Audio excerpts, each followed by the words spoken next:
Feels good going back to the city, even if it's like this. Nervous stomach, like a first date. How has it changed? Have I changed? Today on the Comic Book Report, Catwoman Lonely City by Cliff Chiang. Stick around and check it out.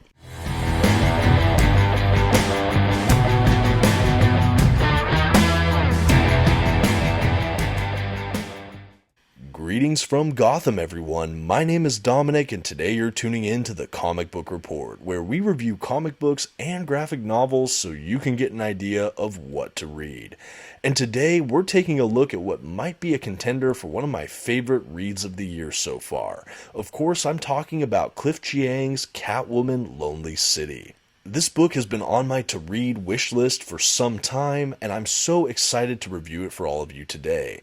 To that end, I'd also like to say a huge thank you and shout out our channel sponsor, OrganicPriceBooks.com. If you'd like to pick up a copy of this or other comic book collected editions, I encourage you to check out their website. You can find a link to it in my description. If you find something you like, you can even use my code, TheComicBookReport, at checkout to receive $2 off of your order.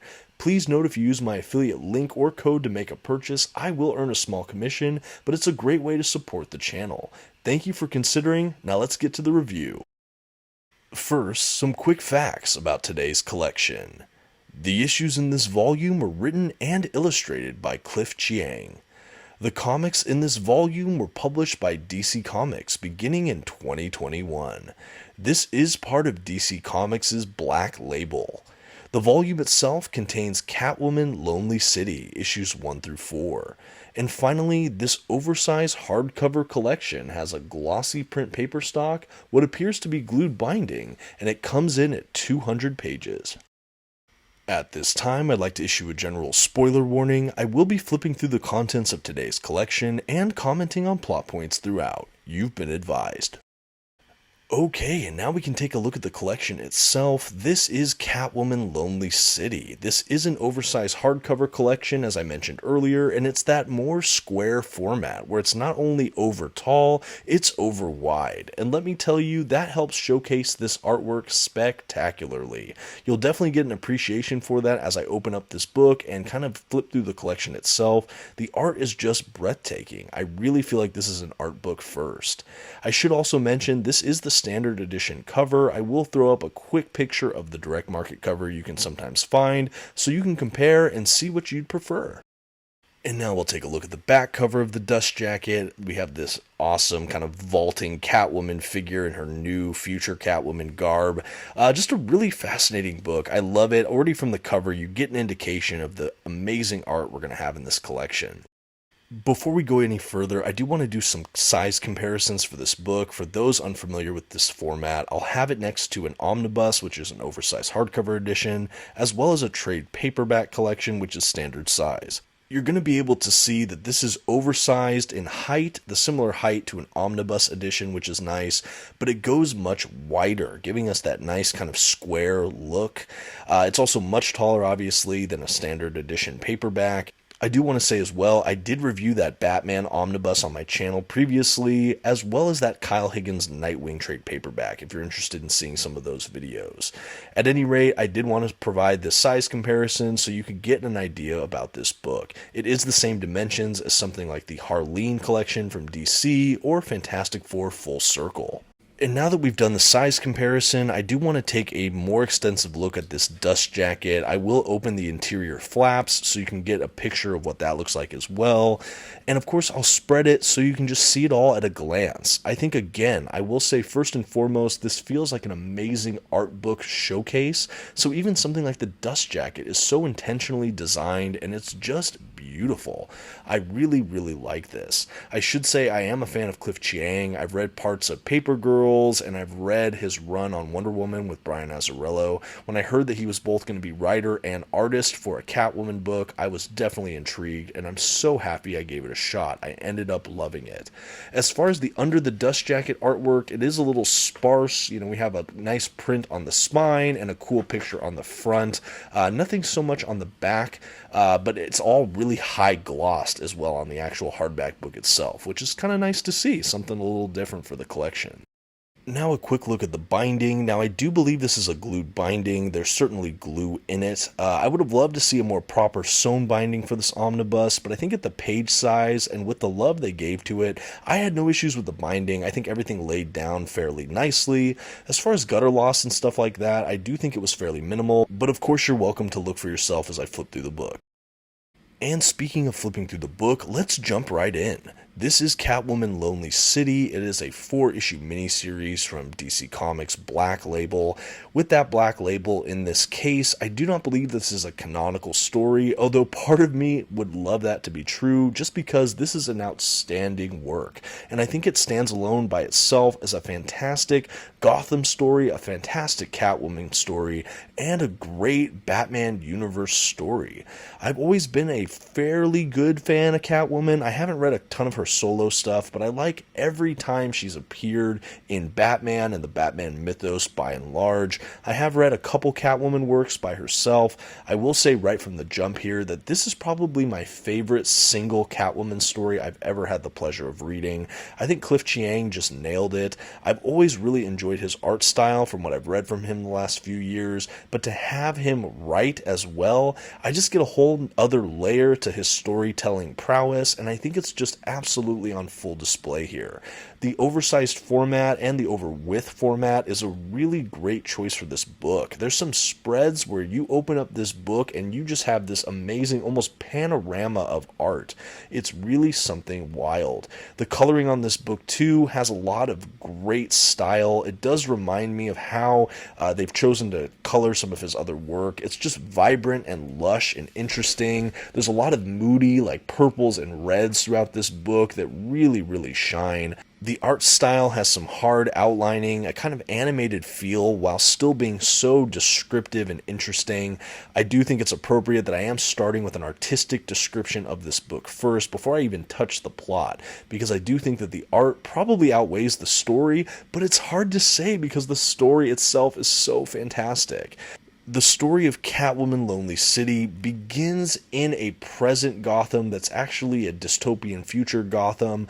We know it's 10 years after an event that happens in Gotham City known infamously as Fool's Night, wherein Joker and some kind of terrorist associates help orchestrate this crazy attack. In this attack, Joker is killed along with characters like Commissioner Gordon, Nightwing, Batman. So many of these main Bat family members are all wiped out in a single night, and we don't really know many details initially, but we know that Catwoman was arrested and in jail the last 10 years since this event. And this story takes place with her being released back onto the streets of a very changed Gotham City. We have her more mature, older, and dealing with a lot of past grief, trauma, feelings of kind of weighty responsibility or shame, and we have her kind of trying to slip back in as Catwoman in a basically police state Gotham City. In this future Gotham, we have Two-Face as mayor. He claims that he is now Harvey Dent again and serving the side of the Angels. And we have it again feeling like a police state. We have the police really kind of on every corner, monitoring, checking papers, instilling kind of a curfew. The cops also have uniforms that look kind of like Batman in many ways. We know that in this world, everyone knows the identities of Batman and some of that crew. And we have Catwoman, we find out, trying to basically unravel the last mystery Bruce Wayne Batman gave her to kind of fulfill a last final dying promise. Batman, we have in a flashback sequence on Fool's Night, as he lays basically dying in Catwoman's arms, talks about Orpheus, or Project Orpheus, to find it at the Batcave. So we realize that this is really the core of Catwoman's mission, trying to figure out what Bruce's last message to her was, what his last kind of dying wish was. And we know that she has to get into the Batcave. But the Batcave and the grounds of Wayne Manor and everything is controlled by this city. You know, it's patrolled by the city, all the cops, Two-Face is over it, and the Batcave is completely locked down, secured. And in these last 10 years, no one's even been able to really break in any appreciable way. So this whole book is actually framed as a heist narrative. We go back and forth between the present and 10 years in the past and through sequences of flashbacks. We have a couple flashbacks in prison where pertinent, but most of the action takes place in the modern day as Catwoman tries to, again, become Catwoman all over again, try to ally herself, get resources, finances to complete this heist, break into the Batcave, and figure out what Orpheus is. We have her trying to look to people like the Penguin for financing. We have her ultimately teaming up with Killer Croc. She tries to whip him into shape and keep herself honed to basically become Catwoman again, to break in, to steal, to do these things that she's very good at. We have her also teaming up with the Riddler and the Riddler's daughter, and that kind of rounds out most of this team initially. They have to break into like GCPD, the police headquarters. We have them breaking into different buildings, establishing a base camp. We have her coordinating with this woman, or this family rather, that makes kind of superhero costuming. There's a lot of really fun little sub-arcs here, but ultimately it is a 4-issue heist narrative. We have them coming into conflict a lot with Two-Face. It's right at the edge of a re-election campaign with him for mayor. He's running against Barbara Gordon, and there's a lot of political tensions here. We have the feeling that the mayor maybe released Catwoman and is letting her get as far as she is to kind of help solidify his re-election. So again, there's a lot of politics here, a lot of interesting ups and downs with all of that.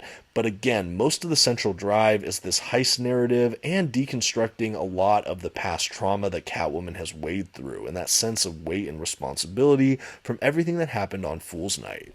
We have them attempt this heist. There is kind of a situation where the cops come and they have to run away, and we have Killer Croc ultimately being crushed by these rocks and begging to be put out of his misery by Catwoman before the police can take him in. After Killer Croc's dead, we have him as the Muscle basically replaced by Intrigan. That's a really fascinating issue that deals with Jason Blood and Intrigan. And ultimately we have Intrigan, we have Riddler's daughter and Catwoman breaking into the Batcave. We have her teaming up as well with Poison Ivy, I forgot to mention.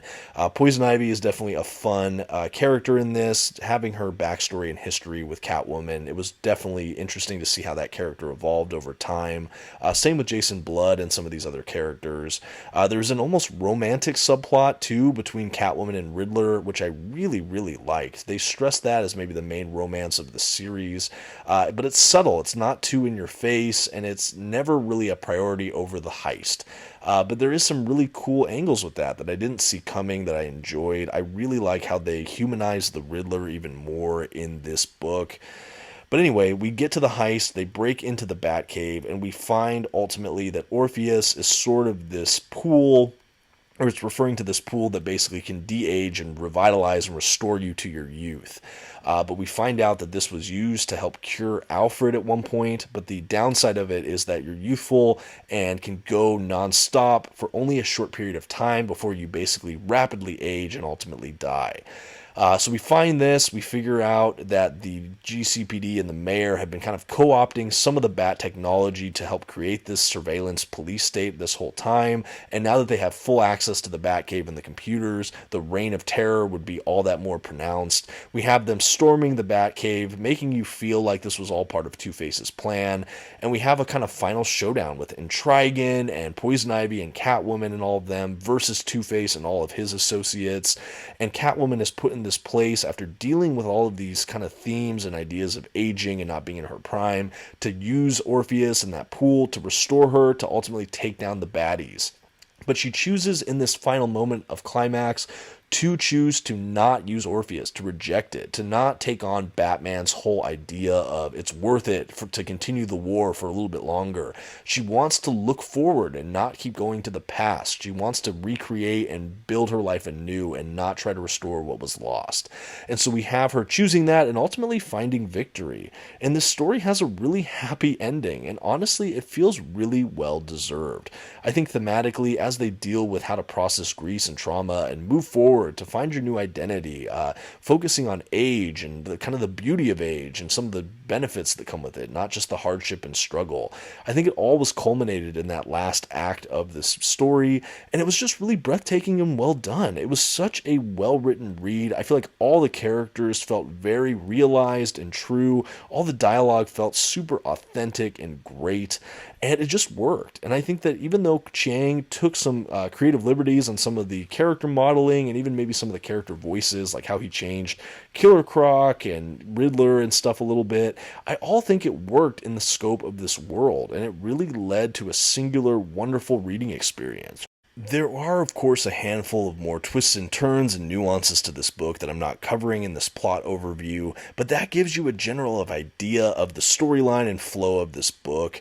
I do want to go back again to the artwork. I think it's just absolutely stunning. The way that Chiang does the art, the character models in conjunction with all the coloring is just really great. I think that there's such an awesome, also, sense of movement and motion. It's never confusing, but it is very kinetic and lively. Everything just punches out at you. I think the panel layouts, or even there's a lot of traditional kind of rectangular boxy layouts, but whenever they break from that or use kind of onomatopoetic language, the bam, pow, boom, it just really strikes you. There is something just amazingly technicolor and wonderful about this book. It has just its own feel and vibe to it that just left me so impressed. I walked away feeling so gratified after reading this book. It lived up to every great review I heard and then some. Like I mentioned, this is up there with one of my favorite reads of the year, alongside things like Supergirl, Woman of Tomorrow. I think that this is just a great book that will probably be a modern classic. It makes me so eager to see what Chiang cooks up next, because this was absolutely stellar. It made me absolutely care more for the character of Selina Kyle, the Catwoman, and it stands aside some of the greatest of her stories of all time.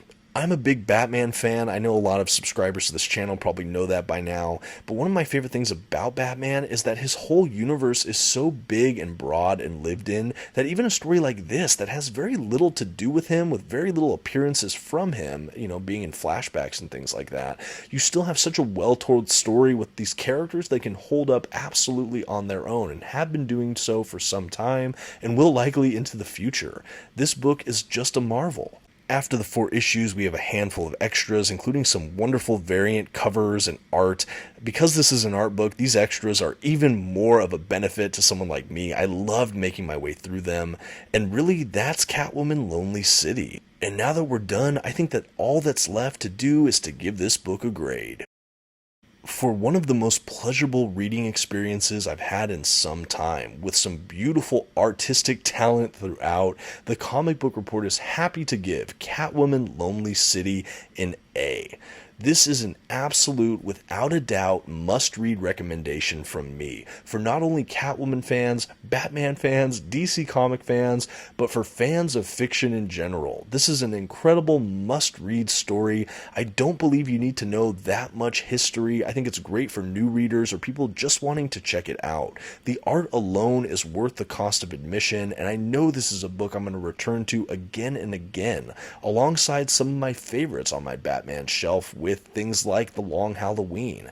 It's amazing, an absolute incredible work. I'm just amazed. But let me know what you think of Catwoman Lonely City in the comments, and until next time, this has been the Comic Book Report. Please don't forget to give this video a like, and maybe check out some of my others. Have a good one.